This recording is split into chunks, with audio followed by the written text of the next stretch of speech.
আরে নবীর দিদার যাদের নসিব হয়েছে নিশ্চিত জান্নাতি তারা হয়েছে। ঠিক কিনা? দিয়া বুঝাবো 2-3 মিনিটে ফিনিশিং দিয়া বইলা দিয়া যাই। ফুরাতের নদীর মধ্যে পানি আছে না নাই? ওই ফুরাতের নদী একদিন স্বর্ণে পূর্ণ হয়ে যাবে। আমার রব কারো মুখাপেক্ষী না, সব সৃষ্টিগুলি আল্লাহর মুখাপেক্ষী। কুল হুয়াল্লাহু আহাদ, বলে দাও আল্লাহ কে কখন মারা যাবে সব আমার নবীজির জানা আছে কি নাই? জোরে বলেন আছে কি নাই? কিতাবের নাম আফজালুল কুরআন, আল্লাহর নবী জানে। কিতাবের নাম ফতুল বারি, আল্লাহর নবী জানে। কিতাবের নাম ইরশাদুশ শারি, আল্লাহর নবী জানে। কিতাবের নাম জামিউন নাহায়াত, আল্লাহর নবী জানে। কিতাবের নাম তাফসীরে রুহুল বয়ানের প্রথম খণ্ডে 453 পৃষ্ঠায় আল্লাহর নবী জানে।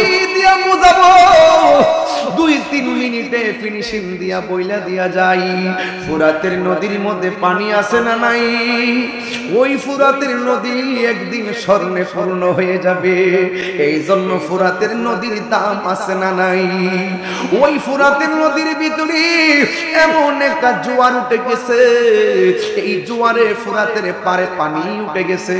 তীরের মধ্যে যে বাড়ি ঘর, ওই বাড়ি ঘর গুলো একদম ভরপুর ভেসে গেছে। যেমন সাতকানিয়া, সুনামগঞ্জ, লোহাগাড়া যেমন করে বন্যায় বাড়ি ঘর ভেসে গেছে। দাওয়াতি মানে মানবিক কাফেলা সেদিন ত্রাণ নিয়ে দৌড়াইয়া ধরে মানবিক ভাবে হাত তুলেছি। সেখানে কি আমরা হাজির হয়ে গেছি। আমরা বিশ্বাস করি আজকে বুড়িচং কিংবা আখাউড়ার বন্যা, আগামীতে আমার বাড়িতেও বন্যা আসতে পারে। কথা বলেন ঠিক কিনা?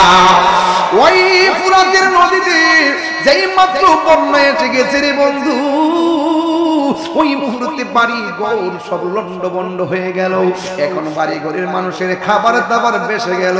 ওই মুহূর্তে এখন তারা কি করবে? ওই বাড়ি ঘরের মানুষগুলো দৌড়াইয়া চিন্তা করতেছে, এই তো এই জমিনের মধ্যে বাগদাদের জমিনে ওই ফুরাতের প্রান্তর আশেপাশে বাস করে হায়দারে কাররার মুশকিল কুশা শের খোদা মৌলা আলী রাদিয়াল্লাহু তাআলা আনহু। যেহেতু ওনার নামে একটা মুশকিল কুশা রয়েছে, এবার ফুরাতের মানুষগুলো দৌড়াইয়া চলে গেছেন তার কাছে। হযরতে মৌলা আলী রাদিয়াল্লাহু তাআলা আনহুর কাছে যাইয়া বলে, ইয়া মুশকিল কুশা, ও শের খোদা মৌলা আলী, আমাদের ফুরাতের পানির জোয়ার উঠে গেছে, বাড়িঘরগুলো পানির মধ্যে ভেসে গেছে। এখন মৌলা আলী রাদিয়াল্লাহু তাআলা আনহু বলে, আমি কি করতাম? এবার ওরা ডাক দিয়ে, ইয়া মুশকিল কুশা, আপনি কি করবেন? আমরা আপনাকে ওসিলা বানাইলাম, আপনি রবকে ডাক দিবেন, কি হবে না হবে আপনি জানবেন আর রব জানবে। সূরা কি সুবহানাল্লাহ বলা যাবে না? ওই মুহূর্তে ও যুবক ভাইরা রে, এই কথাগুলো আমি প্রায় মাহফিলেই বলি।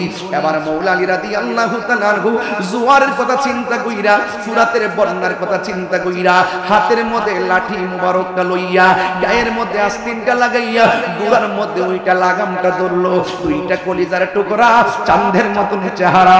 একজনের নাম হলো ইমামে হাসান, আরেকজনের নাম হলো ইমামে হুসাইন। দুইজন আইসা কই, আপা ও আপা গো, আপনি ঘোড়ায় ওইটা নতুন কাপড় পইরা আবার হাতের মধ্যে লাঠি মুবারকটা নিয়ে আপনি কোথায় যান? এবার মৌলা আলী রাদিয়াল্লাহু তাআলা আনহু ডাক দিয়া বলেন, ও আমার বাবারা, ওই ফুরাতের প্রান্তরের পানি ঠেলা মারছে, ওই ফুরাতের পানি ফুলা মারছে, এর মানে হলো জোয়ার উঠেছে। বন্যার পানিতে তার ফুরাতের তীরের বাড়িগুলো ভেসে গিয়েছে। এই জন্য ওরা এসেছে, আমি সেখানে যাইয়া আল্লাহর কাছে কিছু বলার জন্য, এই জন্য আমি সেখানে যাইতেছি। ইমাম হাসান হুসাইন ডাক দিয়ে, বাবা আপনি একলা যাইবেন, আমরা দুই ভাইও সাথে যাবো। একটা সামনে বসাইলো, আরেকজনের পিছনে বসাইয়া হযরতে মৌলা আলী রাদিয়াল্লাহু তাআলা আনহু ওই ফুরাতের প্রান্তরে চলে গেল। যাওয়ার পরে যেই জায়গা শুকনা আছে, ওই জায়গার মধ্যে তীরবর্তী মানুষ যারা বন্যায় ভেসে গিয়েছে, ওরা মৌলা আলীর পাশে দাঁড়িয়ে গেছে। মৌলা আলী রাদিয়াল্লাহু তাআলা আনহু তিনি তিনি 2 রাকাত নামাজ পড়িরা লাঠি মুবারকটা হাতের মধ্যে লইয়া মাটির মধ্যে একটা ধাক্কা মারছে। যেই মাত্র মাওলা আলী রাদিয়াল্লাহু তাআলা আনহু ওই রকম লাঠিটা মাটির মধ্যে গাইরা দিল, সাথে সাথে কয়েক ফুট পানি কমে গেছে। এবার আবার আরেকটা ধাক্কা দিল, আবার লাঠিটা যখন মাটির মধ্যে বসাইয়া দিল আবার কয়েক ফুট পানি কমে গেছে। ফুরাতের প্রান্তরের মানুষগুলা ডাক দিয়ে কয়, হে মাওলা আলী, ইয়া মুশকিল কুশা, আপনি যখন লাঠি মুবারকটা জমিনে রাখছেন জমিন পানি খাইয়া ফেলাইছে। শাহজালাল এমন একজনের সংস্পর্শে ছিলেন যিনি আপন মামা সৈয়দ আহমেদ কবির রেফাই, যার জীবনে কোনোদিন একটা ওয়াক্ত তাহাজ্জুদ কাজা হয় নাই। ওই মামার স্নেহদণ্ডে বাবা শাহজালাল মুজাররদি আমনি রহমাতুল্লাহ আলাইহি যখন ইবাদত করতেন, হঠাৎ একদিন মামা ভাগনা এশারের নামাজ পড়িরা যখন ঘুমাইলেন, ঘুমের ঘরে বাবা শাহজালাল স্বপ্নে দেখে গো আমার মদিনার কামলিওয়ালা নবী বাবা শাহজালালের স্বপ্নের ঘরে আইসা হাজির হইয়া গেছে। আরো জোরে জোরে কন্যা সুবহানাল্লাহ। আরে নবীর দিদার যাদের নসিব হয়েছে নিশ্চিত জান্নাতি তারা হয়েছে, ঠিক কিনা আমার ভাইয়েরা বন্ধুরা? বাবা শাহজালাল স্বপ্নের ঘরে আমার নবীর দিদার পাইছে গো। আল্লাহর হাবিব সাল্লাল্লাহু আলাইহি ওয়াসাল্লাম দিদার করে বলতেছেন, শাহজালাল তুমি আর এখানে নয়, তুমি ভারতবর্ষে চলে যাইবা দ্বীনের খেদমত করার জন্য। এই আদেশ পাওয়ার সঙ্গে সঙ্গে বাবা শাহজালাল স্বপ্ন থেকে জাগ্রত হইয়া দেখলেন চেহারাটা নূরে জ্বলজ্বল করতেছে। নদীর ঘাটের মাঝিও পার করতে চায় না। এমন সময় আসরের আজানের সময় হলো। আসরের আজান সময় যখন হলো, শাহজালাল মুজাররদি আমনি রহমাতুল্লাহ আলাইহি অনুমতি প্রদান করলেন সৈয়দ নাসিরউদ্দিন সিপাহসালাহ রহমাতুল্লাহ আলাইহিকে যে ও নবীর বংশের আওলাদ, ও আওলাদের রাসূল, আপনার কণ্ঠেই আজানের ধ্বনিটা প্রচার করেন। সর্বপ্রথম সুরমা নদীর তীরবর্তী স্থানে দাঁড়াইয়া বড় গলায় ওপেন খোলা আকাশের নিচে কেবলামুখী হইয়া আল্লাহু আকবার ধ্বনি দিয়েছিলেন সৈয়দ নাসিরউদ্দিন সিপাহসালাহ রহমাতুল্লাহ আলাইহি। ওনার জবান দিয়ে যখন তিনি বললেন আল্লাহু আকবার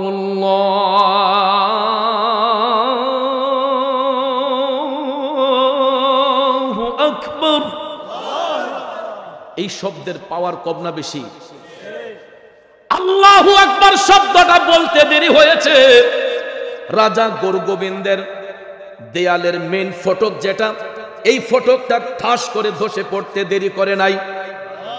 ভাইয়ারা আমার, সবাই অবাক হয়ে গেল, এত শক্ত প্রাচীর, এত বড় প্রাচীর, এটা কিভাবে ধসে পড়লো? তখন নদীর ঘাটের মাঝে গিয়া রাজা গোরগোবিন্দের কাছে সংবাদ দিল, রাজা মশাই, নদীর পরে দাঁড়াইয়া তারা যেন আল্লাহু আকবার শব্দ দিচ্ছে, কই তোমরা যেভাবে এটার প্রতিবাদ করো, কিন্তু ভাইয়ার আমার নদীর ঘাটের মাঝে আইসা তাদের চেহারার দিকে তাকাইলে এদের মনটা নরম হয়ে যায়। শাহজালাল মুজাররদি আমনি রহমাতুল্লাহ আলাইহি একটা নদীর ঘাটের মাঝিকেও রিকোয়েস্ট করলেন না, নদী পার হওয়ার জন্য কাউকে রিকোয়েস্ট করেন নাই। উনি নামাজ পড়তেন যেই নামাজের মুসল্লায়। ভাইয়ার আমার, বন্ধুরা আমার, কারামতুল আউলিয়া হাক্কুন, আউলিয়াদের কারামত সত্য। আসরের নামাজ পড়ে শাহজালাল মুজাররদি আমনি রহমাতুল্লাহ আলাইহি মুরাকাবা করতেছেন। মুরাকাবা করতে করতে হঠাৎ করে অদৃশ্য থেকে আল্লাহ তাআলা উনাকে ইলমে লাদুনির মাধ্যমে বললেন, শাহজালাল তোমার নামাজের মুসল্লাটা তুমি নদীর মধ্যে বিছিয়ে দাও। যখন তিনি নামাজের মুসল্লা নদীতে বিছিয়ে দিলেন, আমার ভাইয়েরা বন্ধুরা, এটা এমন একটা কাজ করলো আল্লাহর ঐশ্বরিক শক্তিতে, কারামতি শক্তির বলে। নামাজের মুসল্লা যখন বিছাইলেন, নদীর ঘাটের মাঝিগুলা যখন দেখলো যে নামাজের মুসল্লা দিয়ে ব্যক্তি পার হয়ে যাচ্ছে, এরা অবাক হয়ে গেল। যখন শাহজালাল নদী পার হইলেন, তখন ভাইয়ার আমার, নদীর ঘাটের মাঝিগুলা অটোমেটিকলি এরা বাবা শাহজালাল মুজাররদি আমনি রহমাতুল্লাহ আলাইহির কাছে গিয়া বলল, হুজুর আপনি তো সাধারণ কোনো ব্যক্তি নয়, যেই লোকটা নামাজের মুসল্লা দিয়ে নদী পার হতে পারে ওই লোক তো সাধারণ ব্যক্তি নয়, আপনি কে, আপনার পরিচয় দেন। তখন তিনি বললেন, আমার নাম শাহজালাল, আমি ইয়ামেন দেশ থেকে সফররত অবস্থায় এখানে কালেমার দাওয়াত প্রচার করতে এসেছি। সুবহানাল্লাহ। তখন হিন্দুরা বলতেছে, হুজুর আপনি আমাদেরকে কালেমা পড়ে মুসলমান বানান। সর্বপ্রথম নদীর ঘাটের মাঝিগুলা এরা কালেমা পড়ে মুসলমান হয়েছে। খুব মনোযোগ দিবেন। ইম্পর্টেন্ট কথা হচ্ছে যেহেতু ঈমান আকীদার কথা বুঝে যাবেন। খ্রিস্টানরা বলল আল্লাহ আছে, আল্লাহর স্ত্রী আছে। আল্লাহ কোরআনে বলে দিলেন লাম ইয়ালিদ ওয়া লাম ইউলাদ ওয়া লাম ইয়াকুল লাহু কুফুয়ান আহাদ। একবার জোরে বলা যাবে কি আল্লাহু আকবার? জোরে বলেন কয় রব? জোরে বলেন কয় রব? কয় আল্লাহ? আল্লাহুস সামাদ আমার রব কারো মুখাপেক্ষী না, সব সৃষ্টিগুলি আল্লাহর মুখাপেক্ষী। কুল হুয়াল্লাহু আহাদ, বলে দাও আল্লাহ এক, আল্লাহ এক। আহাদ আহাদ বলে বেলাল বছরের পর বছর কেঁদেছে, আর কাফেররা তার পিঠের চামড়াগুলি চাবুক দিয়ে পিটি পিটি উঠে ফেলে দিয়েছে। লা ইলাহা ইল্লাল্লাহ। এর পরের অংশের নাম মুহাম্মাদুর রাসূলুল্লাহ সাল্লাল্লাহু আলাইহি ওয়াসাল্লাম। অ্যাটেনশন, খুব মনোযোগ দিয়ে শুনবেন। লা ইলাহা ইল্লাল্লাহ, আল্লাহ ব্যতীত আর কোন রব নাই। কি কথা বলেন ঠিক কিনা? এখন আমাদের দেশে এক দল আছে যারা বুকে হাত বেঁধে নামাজ পড়ে। তারা বলে কি জানেন? বলে আল্লাহ তো মানি, কিন্তু আল্লাহ আকার। আর আহলে সুন্নাত ওয়াল জামাতের আকীদা আল্লাহ নিরাকার। দেখেন ভুলটা কোথায়? আমি বলছি সূক্ষ্ম পয়েন্ট। ভুল কোথায় আপনি বুঝে যাবেন। আল্লাহুস সামাদ, আল্লাহ কার মুখাপেক্ষী না। খ্রিস্টানরা বলে আল্লাহ আছে, কিন্তু আল্লাহর বউ আছে, আল্লাহর ছেলে আছে। আমরা মুসলমানরা বলি আল্লাহ আছে, ছেলেও নাই, স্ত্রীও নাই। যিনি স্রষ্টা তার স্ত্রীর দরকার নাই, ছেলের প্রয়োজন নাই। ইহুদিরা বলে আল্লাহ আছে, কিন্তু আল্লাহর পুত্র আছে। এই আল্লাহর বেটার নাম উযাইর আলাইহিস সালাম। একবার জোরে বলা যাবে কি নাউযুবিল্লাহ? আমাদের দেশে শিখ আছে, শিখ। বৌদ্ধ আছে, বৌদ্ধ। এদেরও একটা ধর্মের বিশ্বাস আছে। শিখদের একটা ধর্মের বিশ্বাস আছে, ইহুদিদের ধর্মের বিশ্বাস আছে, খ্রিস্টানদের ধর্মের বিশ্বাস আছে, হিন্দুদের ধর্মের বিশ্বাস আছে। প্রত্যেক ধর্মের বিশ্বাস আছে। আমাদের বাংলাদেশে বাবাজি সারা পৃথিবীতে মুসলমান আছে। মুসলমানদের মধ্যে ৭৩টা দল আছে। নবীজি বলেন ইল্লা মিল্লাতুন ওয়াহিদ, একটা দল জান্নাতে যাবে, বাদ বাকি সব দল জাহান্নামে যাবে। সাহাবীরা বলেন ইয়া রাসূলুল্লাহ, ওই জান্নাতি দল কারা? নবীজি বললেন মা আনা আলাইহি ওয়া সাহাবী, জান্নাতি দল আমি নবী এবং আমার সাহাবীরা যে ঈমান আকীদার উপরে প্রতিষ্ঠিত। এই ঈমান আকীদার উপরে যারা থাকবে তারা আল্লাহর জান্নাতি। একবার জোরে বলা যাবে কি মারহাবা? মনোযোগ। যারা বেঈমান তারা কখনো রসুল আছে, রসুল হাজির নাজির হতে পারে এটা স্বীকার করে। জোরে বলেন এটা স্বীকার করে। বুখারী শরীফ কিতাবুল মাগাজি, আল্লাহর নবী ৩০০০ সাহাবায়ে কেরামকে ডাকলেন। কয় হাজার? ৩০০০ সাহাবায়ে কেরামকে আল্লাহর নবী ডাকলেন। আমার রসুল ৩ জন সাহাবীকে টার্গেট করলেন। প্রথম সাহাবী যায়েদ ইবনে হারেসা। সর্বপ্রথম ইসলামের ঝান্ডাটা তোমার হাতের মধ্যে থাকবে। তুমি যদি যুদ্ধের মধ্যে পরাজয় বরণ করো, শাহাদত বরণ করো, ইসলামের পতাকাটা আব্দুল্লাহ ইবনে রাওহার হাতের মধ্যে থাকবে। আব্দুল্লাহ ইবনে রাওহা তুমি যদি শাহাদত বরণ করো, জাফর ইবনে তালেবের হাতের মধ্যে থাকবে। আল্লাহর নবী ৩ জন সাহাবীকে বাছুর করলেন।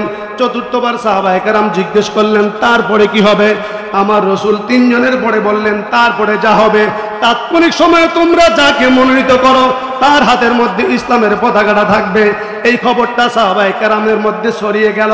সাহাবায়ে কেরামের মধ্যে থেকে যখন ছড়িয়ে গেলেন, প্রত্যেকেই নিশ্চিত হয়ে গেলেন আল্লাহর নবী গায়বের ইলম আমার আল্লাহ রাব্বুল আলামিন তার বন্ধুকে দান করেছেন।